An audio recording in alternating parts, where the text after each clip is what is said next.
Shalom y bienvenidos hermanos y hermanas. Gracias por acompañarnos en la discusión de hoy.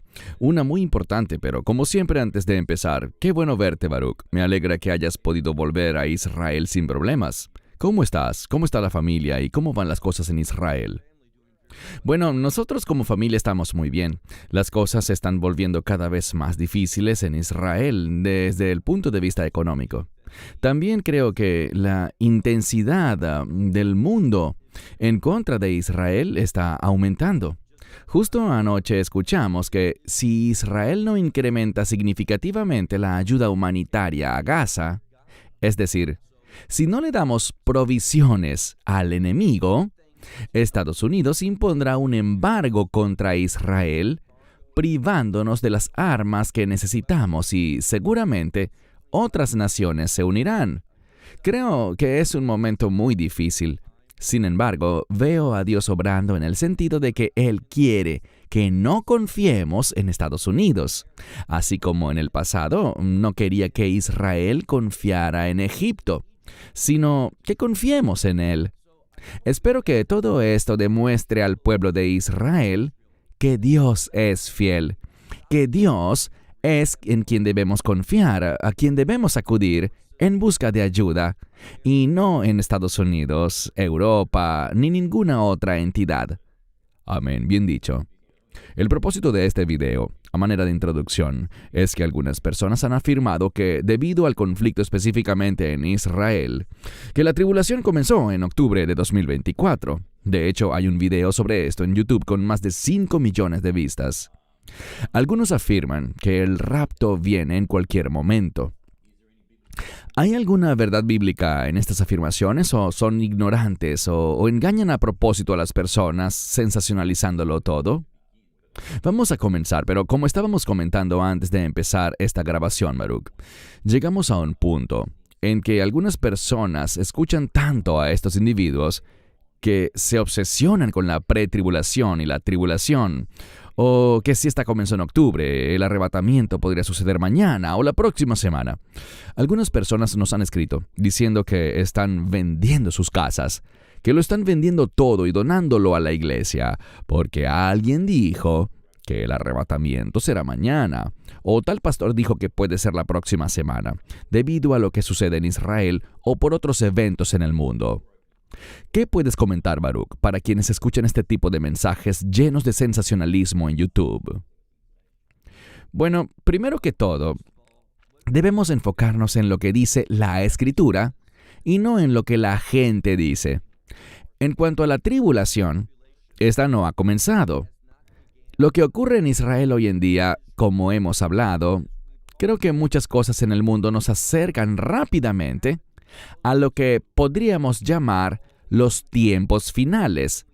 Pero cuando hablamos de la llamada tribulación, la forma bíblica de referirse a esto es la semana 70 de Daniel, hablando de esos últimos 7 años.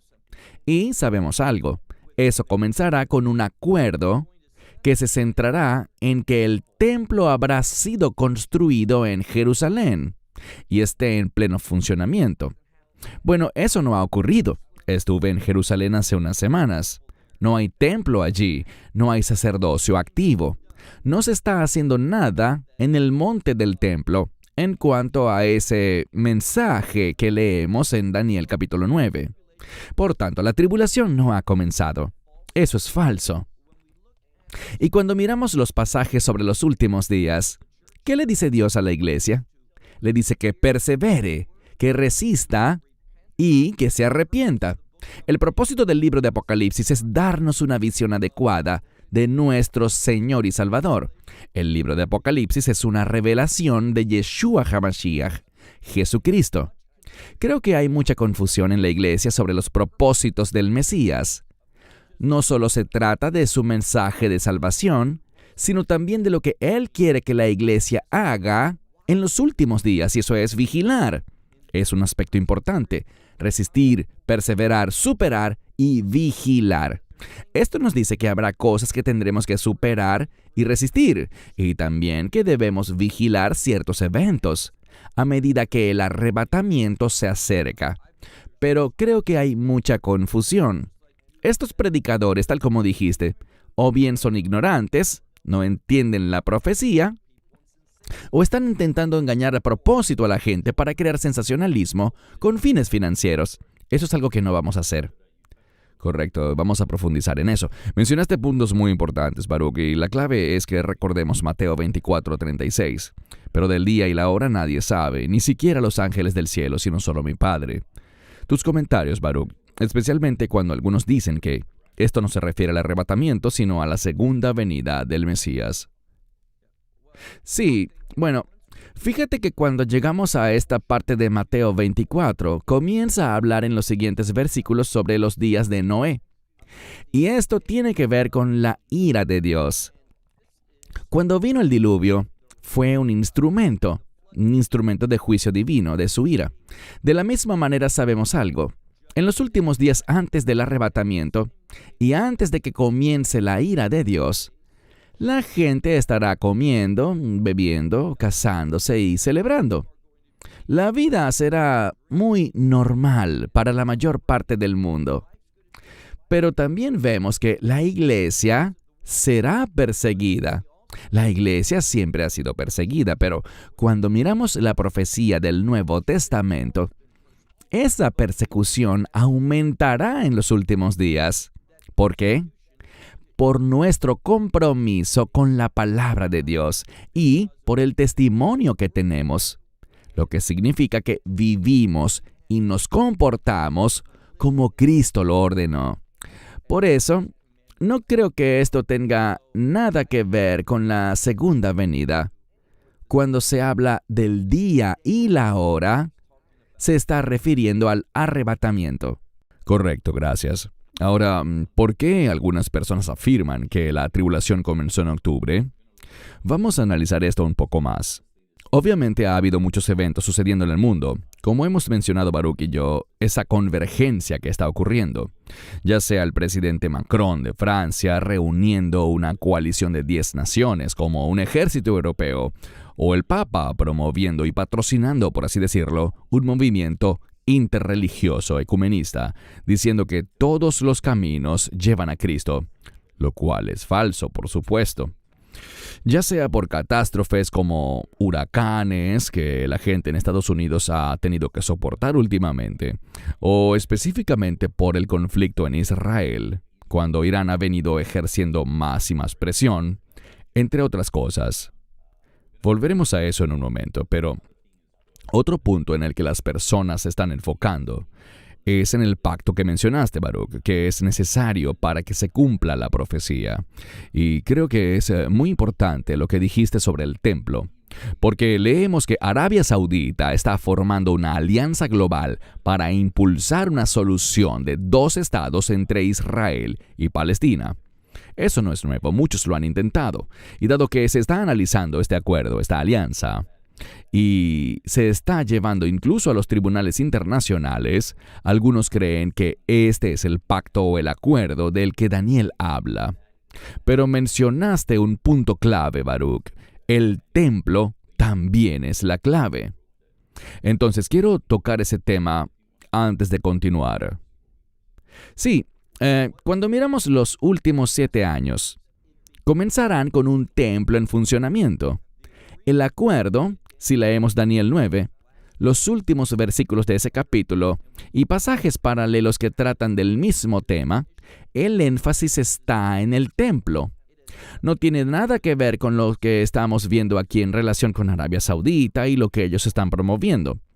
Mucha gente ve significado bíblico en lo que ellos llaman los acuerdos de Abraham. Bueno, yo rechazo eso por completo. Este acuerdo, aunque es un buen acuerdo que ha beneficiado a Israel y creo que también a otras naciones en sus relaciones con Israel, no tiene ninguna conexión profética. No está relacionado con la profecía.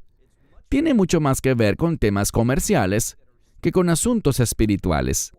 Por lo tanto, debemos enfocarnos en lo que dice la Escritura. Y la Escritura pone el énfasis en que el período de tribulación comienza cuando tengamos un templo en pleno funcionamiento. Y como dije, todavía no tenemos eso.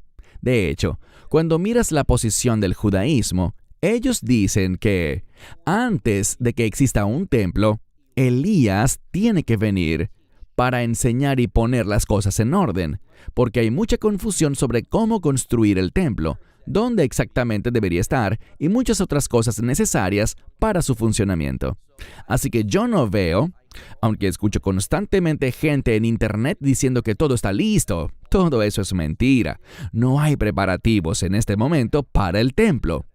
Y no creas en lo que dice el Instituto del Templo, que no es realmente un instituto del templo, es simplemente una organización independiente que se autoproclamó con ese nombre, pero que no tiene ninguna autoridad en Israel. Mucho de lo que dicen es falso. Sus enseñanzas a menudo son buenas, pero lo que afirman sobre la inminencia del templo es falso. Correcto. Y creo que algo muy importante también es que debemos identificar a estas personas que se están enfocando mucho ahora, debido al conflicto en Israel y otros asuntos que hemos mencionado, diciendo que el rapto podría ocurrir en cualquier momento. En cuanto a estas personas que mencionaremos y mostraremos, muchos nos han enviado correos preguntando directamente, ¿qué opinan de esta persona? ¿Qué opinan de aquella persona? Así que Baruch y yo discutimos antes de empezar esta grabación que nuestro objetivo no es atacar a estas personas, sino responder a las preguntas que la audiencia nos hace, porque a veces estas enseñanzas pueden tener consecuencias devastadoras. También queremos mostrar que estas doctrinas no son bíblicas. Por eso, debemos ser muy cuidadosos y discernir bien a quién prestamos atención. Vamos a ver un video más adelante, pero queremos resaltar algunas de las personas principales sobre las que hemos recibido preguntas. Tenemos a Jen Markell, J.D. Farag, David Jeremiah, Billy Crone, Jack Gibbs, por supuesto John Hagee, Perry Stone y Amir Sarfati. Muchos de ellos se conocen bien y trabajan frecuentemente juntos, pero analizaremos por qué algunas de estas enseñanzas son peligrosas. Siempre los exhortamos a recurrir a las Escrituras. Todo debe ser evaluado a través del prisma de la Biblia. Eso es lo más importante. Pero quizá el sujeto por el que más nos preguntan actualmente es Jonathan Cahn. Hemos hablado de él anteriormente, advirtiendo que hay que ser muy cuidadosos con sus enseñanzas. Y creo que debemos tener mucho cuidado, y seguro estarás de acuerdo conmigo, Baruch, en que no solo porque alguien se identifique como judío o se haga llamar rabino, debemos aceptar automáticamente todo lo que nos enseña. Baruch ha dicho en muchas ocasiones, en muchos videos, que sean muy cuidadosos incluso con lo que nosotros decimos. Siempre hay que acudir a la Escritura. El Espíritu Santo es nuestro mejor maestro. Otro punto importante que debemos cuidar es que, como hemos dicho antes, para Jonathan Cahn, todo es un misterio. Regularmente dice que recibe descargas de Dios, usando un término tecnológico, y todo es un misterio que se le ha revelado. La profecía del dragón es uno de sus temas recientes con el que ha estado vendiendo libros. Y además debemos considerar con quién se asocian estas personas, hermanos y hermanas. Hemos demostrado claramente en muchos de nuestros videos lo peligroso que es Kenneth Copeland, y en muchos videos de Sid Roth también, Jim Baker, y Cahn tiene una relación muy estrecha con ellos. Recuerden el viejo adagio, dime con quién andas y te diré quién eres. Por eso oramos para que tengan discernimiento en todo y lleven todo siempre al contexto de la Escritura. Antes de ver un video, Baruch, ¿algún comentario? Bueno, de las personas que mencionaste conozco algunas, aunque no necesariamente muy bien, pero sí las he oído. Y algunos han hecho un trabajo muy bueno. Otros son mucho más problemáticos. Y lo que diría sobre los que enseñan el rapto pretribulación, simplemente tenemos una diferencia teológica con ellos. Pero esto es lo que diría. Muchas veces he hablado con algunos de ellos, haciéndoles preguntas, buscando respuestas sobre ciertas cosas que enseña la doctrina del rapto pretribulación. El problema es que, cuando hago estas preguntas, me dicen, Te responderé sobre eso luego. Es una pregunta importante, pero eso nunca sucede. Una de las cosas que le diría a todos como advertencia es lo siguiente. Primero, en cuanto a la tribulación, a esos últimos 7 años, ¿cuál es la fuente de la tribulación? ¿Es siempre durante todos los 7 años? ¿Es siempre la misma fuente de tribulación? ¿Es siempre el mismo grupo de gente el que sufre? ¿Existe alguna diferencia en la Escritura entre el término tribulación e ira? Estas son las cosas que debemos tener en claro. Segundo, diría esto. Cuando examinamos los últimos 7 años, a los que muchos teólogos llaman la tribulación, ¿hay algún versículo que diga que todos esos 7 años son la ira de Dios? Esto es lo que la posición pretribulación enseña.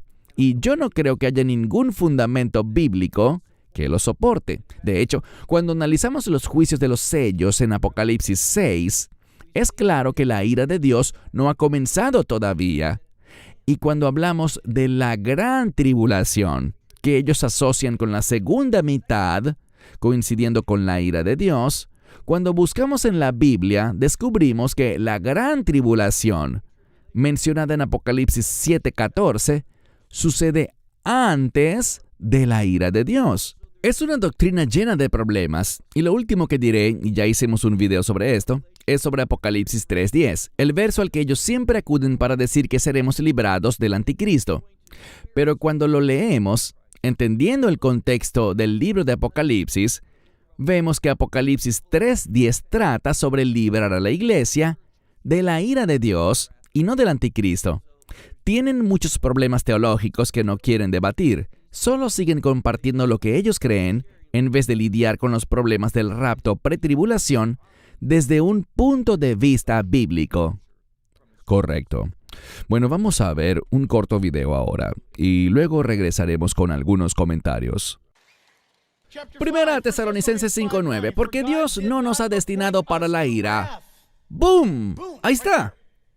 Sino para obtener la salvación por medio de nuestro Señor Jesucristo. No puede ser más claro que Primera de Tesalonicenses 5:9. No serás castigado por tus pecados durante la tribulación. ¿Sabes por qué? ¿Dónde fueron castigados tus pecados? A la cuenta de 3 digamos, en la cruz. Fuerte, 1, 2, 3. Hagamos una pausa para comentar, Baruch. Luego de comentar este video, analizaremos más a fondo esa escritura que usan incorrectamente sobre la ira de Dios. Pero, ¿qué puedes comentar sobre lo que dice Jack Hibbs acerca de que no seremos castigados por nuestros pecados, insinuando que eso es lo que le ocurriría a los creyentes si no participan en el rapto antes de la tribulación? Bueno, diré 2 cosas. Primero, estoy de acuerdo con ese versículo. Obviamente, aquellos que están en Cristo, quienes han aceptado el Evangelio y son parte del nuevo pacto, nunca experimentarán la ira de Dios. Pero aquí está el problema. Con la manera como él está usando ese versículo, está insinuando que toda la tribulación, todos esos 7 años finales, constituyen la ira de Dios. Y lo que humildemente diría es, muéstrame el pasaje de la Escritura que prueba que todos los 7 años son la ira de Dios. Esa es mi objeción. Les he hecho esta pregunta a muchas de las personas que mencionamos antes y no obtengo respuesta, y la razón es muy simple. No existe manera de probar que todos esos 7 años son la ira de Dios. Cuando estudiamos los sellos, vemos que el 4º sello involucra a un jinete llamado muerte y que el infierno lo sigue. Esto no es actividad del Mesías, esta es la actividad de Satanás y de Satanás encarnado, el anticristo. Vemos que la ira de Dios se menciona en el 6º sello, pero descubrimos en el capítulo 7 que esa ira se retrasa debido a ciertos eventos. Así que, una vez más, lo más importante es que seamos bíblicos. Así es, gracias. El rapto no puede ocurrir a la mitad o al final de la tribulación. Si tú crees que puede ocurrir en la mitad, sabrías exactamente cuándo, porque 1260 días están justo en el medio. ¿Hola? Y si dices que es al final, serían 2520 días. Y sería como un salto en Benji, porque tendrías que regresar de inmediato. Entonces, ¿para qué Jesús se fue a preparar un lugar para ti? Mi punto es este: la única opción que te deja bíblicamente sin saber el día ni la hora es que sea antes. Además, no estamos destinados para la ira de Dios. Además, Él nos salvará de la hora de la prueba y no durante la hora de la prueba. Nuevamente, Baruch, vemos versículos que no se aplican correctamente. ¿Qué opinas? Bueno, insisto, me agrada Amir. Creo que por lo general hace un gran trabajo con la palabra de Dios. Pero en este punto no estamos de acuerdo y debemos ser muy claros en algo, y es lo siguiente. Todos estamos de acuerdo en que nadie sabe el día ni la hora, pero no creemos que el rapto ocurra exactamente en la mitad o al final. Lo que creemos es lo que dice 1 Tesalonicenses 5:9, y es que sucederá antes de la ira de Dios. No sabemos exactamente cuándo, pero lo que sí entendemos es que no experimentaremos la ira de Dios. Así que yo no creo en un rapto a mitad de la tribulación, ni en un rapto al final de la tribulación. Eso no es lo que creemos. Creemos, como dice la Escritura, que sucederá antes de la ira de Dios. Y sobre lo que él dice, de que si fuera a la mitad, estoy de acuerdo, así sabríamos el día y la hora.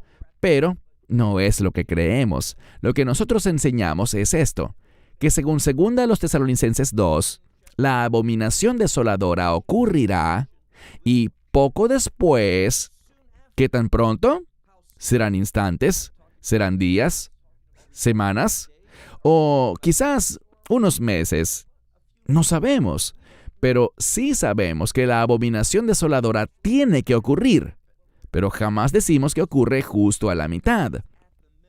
Lo último que diré en este punto es que no hay razón bíblica, y es otra de las cosas que le he preguntado a ellos, no hay razón bíblica para definir el momento del rapto en relación con el período de la tribulación.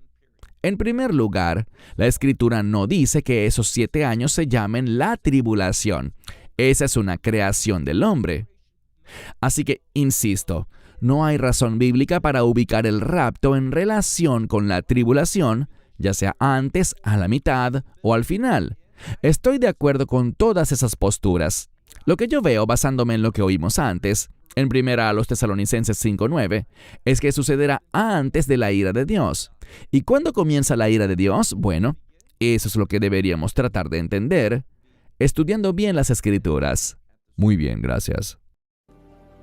¿Estás bromeando? ¿Sabes de qué trata la tribulación? Es una serie de eventos considerados el juicio de Dios. ¿Sobre qué? Sobre las huestes satánicas del cielo y las personas malvadas aquí en la tierra, además de preparar a Israel para aceptar a Jesús como el Mesías en su regreso.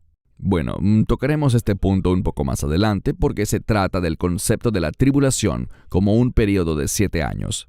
Volveremos a eso. Muchos maestros enseñan que pasarás por la tribulación. Bueno, bien por ti. Puedo decirte una cosa.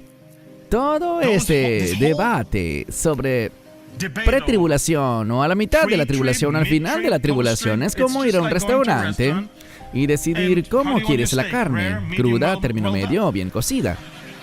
¿Cómo quieres llegar al cielo? ¿Crudo? ¿Término medio? ¿O bien cocido? Todo lo que sé es una cosa. Si necesitamos pasar tiempo frente al tribunal de Cristo y necesitamos quedarnos allí para la ceremonia de bodas, y si queremos ver esas mansiones en las que Él ha estado trabajando fielmente durante los últimos 2000 años, no se nos describe como que llegamos allá con muletas y sillas de ruedas porque tuvimos que pasar por la mitad de la tribulación, o completamente muertos y decapitados porque llegamos al final de la tribulación. No, eso no va a pasar. Antes de darte la palabra, Baruch, creo que esto que vimos es una doctrina realmente pobre. Primero, no se trata de mansiones en el cielo, como algunos afirman.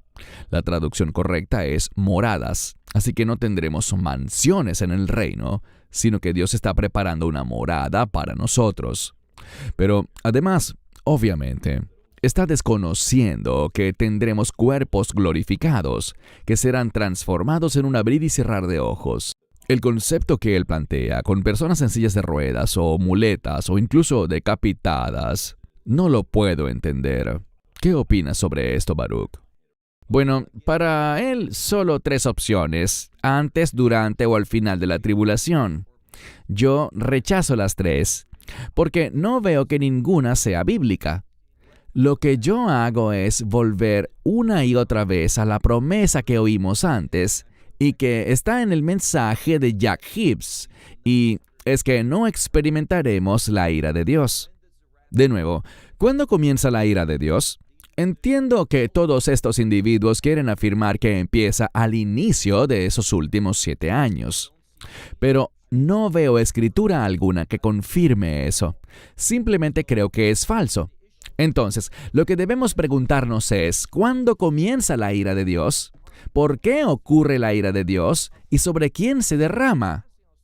Lo último que diré en este punto es que ellos citan que seremos salvos de la hora de la prueba. Insisto, él está citando Apocalipsis 3:10, pero el gran error que cometen es que ese texto se refiere a los que habitan en la tierra. ¿Y quiénes son los que habitan en la tierra? Aquellos cuyos nombres, si leen bien Apocalipsis, son aquellos cuyos nombres no están escritos en el libro de la vida. Somos salvos de esa hora de la prueba, que se relaciona directamente con la ira de Dios y no con la actividad del anticristo. Ese es el problema que tienen. Y algo más, si buscas Apocalipsis 13:5, verás que el anticristo funcionará durante 42 meses, y busquen el versículo Apocalipsis 13:5. Él tendrá potestad de actuar con bastante libertad y hacer lo que quiera. Él recibirá esa autoridad.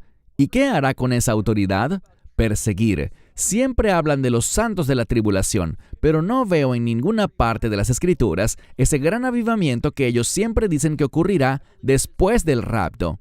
Creo que eso es una falsa doctrina. Cuando analizamos el inicio de la ira de Dios, en Apocalipsis capítulo 9 y capítulo 16, no vemos un gran avivamiento, sino que la gente se rehúsa a arrepentirse y abandonar el pecado. Todo esto nos muestra que Dios fue justo al castigarlos, derramando su ira porque no quisieron arrepentirse ni aceptar la verdad. Muy bien, gracias. John Hagee. Vayamos al siguiente gráfico. Lo próximo que ocurrirá es el rapto de la iglesia. Seremos llevados a la presencia de Dios, donde se celebrará el tribunal de Cristo en el cielo para los que hayan sido raptados. Estos son solo cristianos. No sé si notaron a la izquierda del gráfico que según ellos el rapto será en 2024. Ya hemos expresado nuestras preocupaciones sobre las falsas doctrinas de John Hagee, quien escribió un libro sobre las lunas de sangre y todo tipo de profecías falsas. Insistimos, el rapto no ocurrirá en 2024. ¿Se disculpará él por otra profecía falsa? No lo creo. Pero, ¿qué puedes comentar, Baruch? Sí, en cuanto a lo que dices, muchas personas han hablado de la importancia de las supuestas lunas de sangre, pero lo que no entendían es que en realidad estaban hablando de simples eclipses. Pero la luna de sangre no es un eclipse. La luna de sangre bíblica es cuando la luna se tiña de rojo, no por un eclipse, sino porque Dios la hace lucir así sobrenaturalmente, y solo sucederá una vez. Por eso cuando alguien habla de 4 lunas de sangre, sabemos de inmediato que es mentira. Solo hay una luna de sangre en la Biblia, y su propósito es anunciar la llegada de la ira de Dios, llamando a la gente a invocar el nombre del Señor, y específicamente el nombre del Mesías Yeshua o Jesús, para no experimentar la ira de Dios. Ese es nuestro mensaje. Nosotros ciertamente creemos en el rapto, y también entendemos, como ya dijiste, Cristian, que recibiremos un cuerpo nuevo. Así que lo que suframos antes del rapto no hace diferencia alguna. Pero no sufriremos la ira de Dios. Sufriremos por nuestra fe en Dios, específicamente por nuestra fe en su Hijo unigénito, el Mesías Jesús. Tendremos que atravesar tiempos muy difíciles y en este sentido quiero agregar lo siguiente. La enseñanza del rapto pretribulación no está preparando a la iglesia para lo que dice la palabra de Dios en cuanto a que debemos perseverar, resistir, vencer y vigilar. Lo que ellos enseñan es que no hay nada que velar, nada que soportar, porque vamos a ser librados de todo eso. Eso es falso. Muchas de sus enseñanzas han sido desacreditadas con el tiempo. Este énfasis en las 4 lunas de sangre y no pasó nada. No era la luna de sangre de la Biblia, fue un engaño. Correcto, vamos a nuestras diapositivas nuevamente. Aquí tenemos un verso en pantalla, Baruch, y como hemos mencionado varias veces en este video, primera a los Tesalonicenses 5:9 dice: porque no nos ha puesto Dios para ira, sino para alcanzar salvación por medio de nuestro Señor Jesucristo. Un verso que ha sido citado y enseñado incorrectamente. Creo que la clave que mencionaste antes es saber esto. ¿Cuál es la diferencia entre tribulación e ira? Hiciste un excelente comentario, Baruch, y creo que debemos repetirlo. Es difícil para muchos entender esto porque durante años han escuchado en las iglesias la frase «el período de tribulación de 7 años». Es una frase estándar que utilizan muchísimas iglesias. Creo que ambos coincidimos en que ese período debería identificarse mejor como la semana 70 de Daniel, porque sabemos que los primeros 3 años y medio de ese período disfrutarán de una falsa paz y seguridad, y habrá muy poca persecución y situaciones difíciles en comparación con lo que será la segunda mitad. Pero antes de darte la palabra, esto necesita ser abordado. Es muy importante que se enseñe correctamente la diferencia entre ira y tribulación, porque además, Baruch, enseñar esto de manera incorrecta ha generado un efecto en cadena. La gente automáticamente piensa que serán 7 años de tribulación. Lo que realmente me molesta, y sé que tú eres más amable que yo y lo respeto, pero estas personas están engañando a la gente con sus enseñanzas. Expresan gran falta de humildad y claramente una gran falta de conocimiento bíblico. Si ellos quieren pensar así, está bien. Sabemos que no se pierde la salvación por eso, pero ¿no se dan cuenta del impacto que tienen en la gente? Porque como dijiste, la gente puede sufrir la fatiga del rapto, algo de lo que hemos hablado antes. La gente sigue oyendo a estos sujetos, pero como el rapto nunca ocurre, se decepcionan de estos falsos maestros y pueden decepcionarse incluso del Señor, aunque no deberían, debido a la fatiga de esa espera infinita. Creo que es algo de extrema importancia y como dice en pantalla, bíblicamente no se habla de 7 años de tribulación. Ya lo has dicho, pero si puedes agregar algo, te doy la palabra. Sí, 2 cosas. Esos 7 años serán tiempos difíciles, pero bíblicamente será así. En la primera mitad de ese periodo de tribulación, como muchos lo califican, la actividad principal provendrá del anticristo. Y durante esa primera mitad, la iglesia será fuertemente perseguida. Pero esto no tiene nada que ver con la hora de la prueba, que recaerá sobre el mundo entero.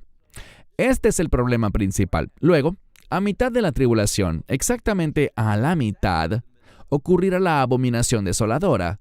Y luego de eso, sabemos que ese remanente de Israel, los 144,000 serán sellados. Y después viene otro evento, una multitud de toda nación, tribu, pueblo y lengua, que será traída ante el trono de Dios. Creo que eso se refiere al rapto. Pero, insisto, si vemos las Escrituras, descubrimos esto. Descubrimos que al punto medio ocurre la abominación desoladora. ¿Y por qué se producirá ese tiempo de angustia para Jacob? Porque Israel rechazará al anticristo ante la abominación desoladora. ¿Y qué ocurrirá? Israel será sellado porque al rechazar al anticristo, Israel será perseguido. Y el peor tiempo de sufrimiento en su historia, de acuerdo con Daniel capítulo 12, versos 1 al 2, allí lo vemos. ¿Y luego qué ocurre? Bueno, después de que el remanente de Israel sea sellado, esos 144,000, entonces poco después ocurrirá el rapto. No sabemos el día ni la hora. Pueden ser momentos, días, semanas o meses. No sabemos. Nadie sabe el día ni la hora, pero en efecto ocurrirá el arrebatamiento. Y solamente después de ese evento se iniciará la ira de Dios. Pero quiero insistir en que, de acuerdo a lo que veo en la Biblia, la primera mitad, cuando el anticristo tenga toda esa libertad y autoridad para hacer casi todo lo que quiera, por supuesto con los límites que Dios le ponga, pero será un tiempo muy difícil esa primera mitad para la iglesia. Pero sabemos algo. La ira de Dios todavía no habrá iniciado. Y de nuevo, la clave es, ¿puede alguien probar que todos los 7 años son la ira de Dios? Tras años de estudiar esto a fondo, puedo afirmar con toda seguridad que no se puede demostrar bíblicamente que todos esos 7 años son la ira de Dios. Correcto. Pero volviendo a esas personas, deberían mostrar un poco más de humildad y sensibilidad, porque durante mucho tiempo, muchos creyentes han estado perdiendo sus vidas por Jesucristo. Es un hecho. En lugares como Irán, Corea del Norte y otros, donde la persecución es mucho más severa de lo que la mayoría puede imaginar en Occidente. Así que debemos expresar humildad, sensibilidad y compasión por las personas que están siendo perseguidas severamente por causa del Evangelio.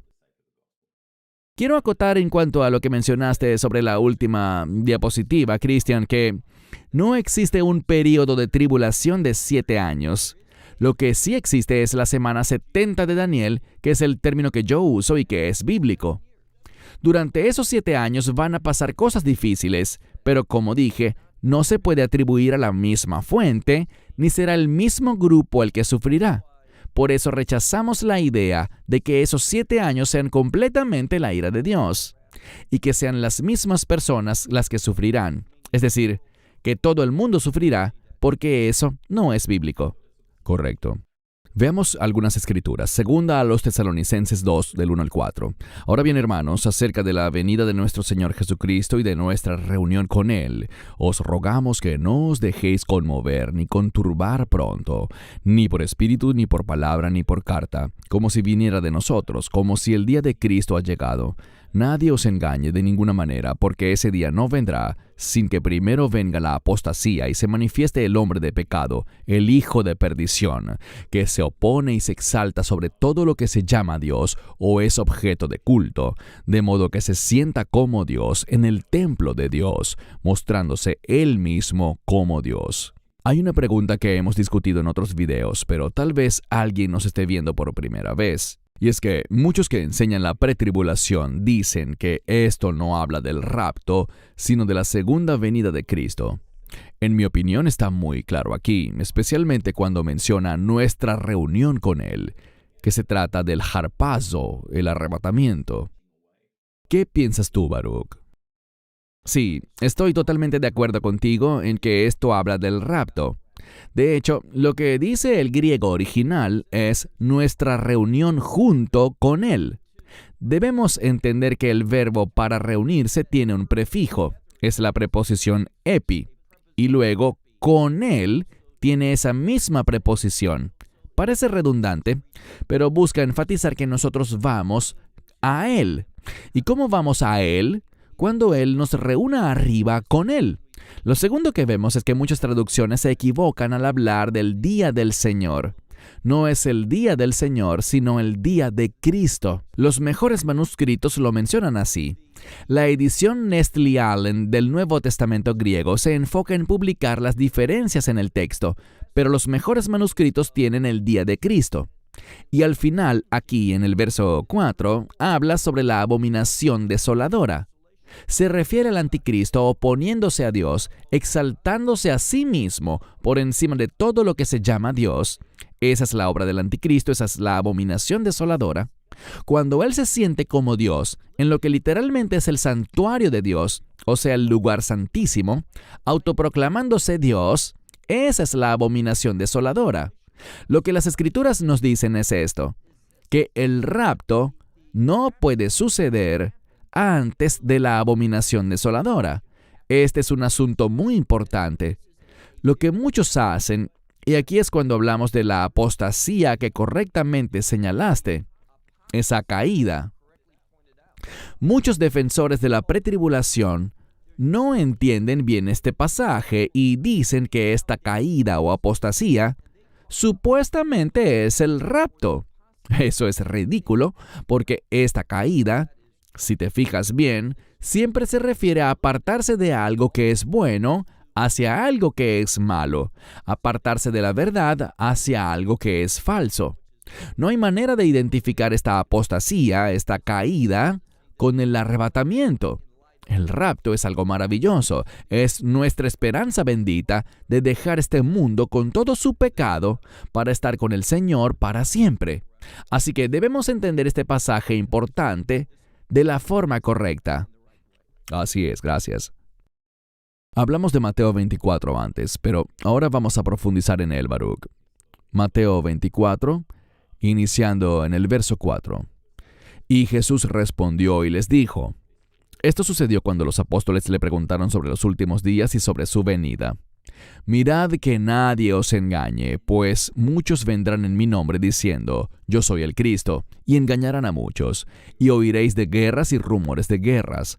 Mirad que no os turbéis, porque es necesario que todas estas cosas acontezcan, pero aún no es el fin. Porque se levantará nación contra nación y reino contra reino, y habrá hambres, pestilencias y terremotos en diversos lugares. Todo esto es principio de dolores. Lo dice bien claro. Entonces os entregarán a la tribulación y os matarán, y seréis odiados por todas las naciones por causa de mi nombre. Y entonces muchos se escandalizarán, se traicionarán unos a otros, y unos a otros se aborrecerán. Entonces se levantarán muchos falsos profetas y engañarán a muchos, y debido a que abundará la maldad, el amor de muchos se enfriará. Pero el que persevere hasta el fin, éste será salvo. Y al final resaltamos en rojo un verso muy importante, dice: y será predicado este evangelio del reino en todo el mundo para testimonio a todas las naciones, y entonces vendrá el fin. Tus comentarios, Baruch. Cuando leemos este último verso, el verso 14, el fin que se menciona aquí es el fin de la era de la iglesia. Y noten el verso 8 que también está en rojo. El principio de dolores. Esto corresponde y es algo muy similar a lo que vemos en los primeros 4 sellos del Apocalipsis capítulo 6. No se refiere a la ira de Dios, sino que se refiere a los eventos que ocurrirán en este mundo, preparando el mundo para la llegada del anticristo. Todos estos cambios, las guerras y rumores de guerras, las pestilencias, los terremotos y las hambrunas, todo esto preparará al mundo para un tiempo de inestabilidad que el anticristo aprovechará para obtener poder. Así que, cuando vemos esto, vemos que esto levantará o fomentará que se levante lo que dice el verso 9, la tribulación, y esta tribulación implica persecución. Por esto seremos odiados por todas las naciones. ¿Por qué? Por causa de Cristo, y muchos serán ofendidos. A muchos que son falsos creyentes es a quienes se les enfriará el amor, y solo un remanente de verdaderos creyentes perseverará hasta el fin. Lo que dice aquí no es que nuestra perseverancia nos salve, sino que es un mensaje de ánimo, motivándonos a perseverar hasta el final. ¿Por qué? Porque al final de la era de la iglesia habrá victoria. Un pasaje muy importante el que tenemos aquí, y debemos entender cómo la Biblia debe ser entendida. ¿Qué nos quiere decir? Insisto, el principio de dolores habla de lo que encontramos en los primeros 4 sellos de Apocalipsis 6. Y cuando llegamos al 5º sello, corresponde con el versículo 9, donde habla de la persecución de la iglesia. Correcto. He dejado esta escritura allí por una razón. Muchas personas, creyentes maravillosos en Cristo, me han dicho: ¿sabes? De vez en cuando veo a Benny Hinn, o a Kenneth Copeland, o a Bill Johnson, o a Amir Tsarfati, o quien quiera que sea. Y yo sé que no siempre tienen la razón, pero me dicen: yo desecho lo malo y retengo lo bueno. Solamente trago lo que es alimento saludable. Aquí tenemos una advertencia en Gálatas. Un poco de levadura fermenta toda la masa.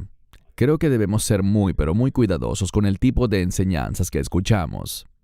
Siempre tenemos que volver a la Escritura, como hemos dicho muchas veces. ¿Qué puedes comentar de esto, Baruch? Bueno, obviamente esto es verdad.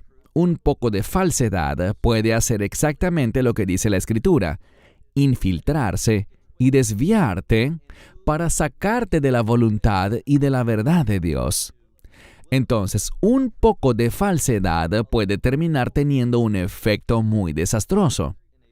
Y no estoy hablando de perder la salvación, sino de no ser hallados fieles ni tener un testimonio que agrade a Dios.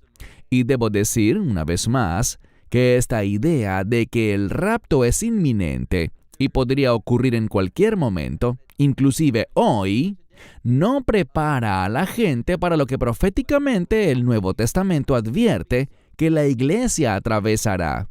Solo pregunto, ¿por qué en los capítulos 2 y 3 de Apocalipsis, que fue de lo que hablamos cuando compartimos en nuestra última conferencia en Sydney, por qué encontramos esa insistencia en esas 7 epístolas a las iglesias de Apocalipsis 2 y 3? ¿Por qué tanto énfasis en resistir, perseverar, vencer y arrepentirse? Es porque habrá algunos en la iglesia que no entenderán la verdad y tendrán que arrepentirse.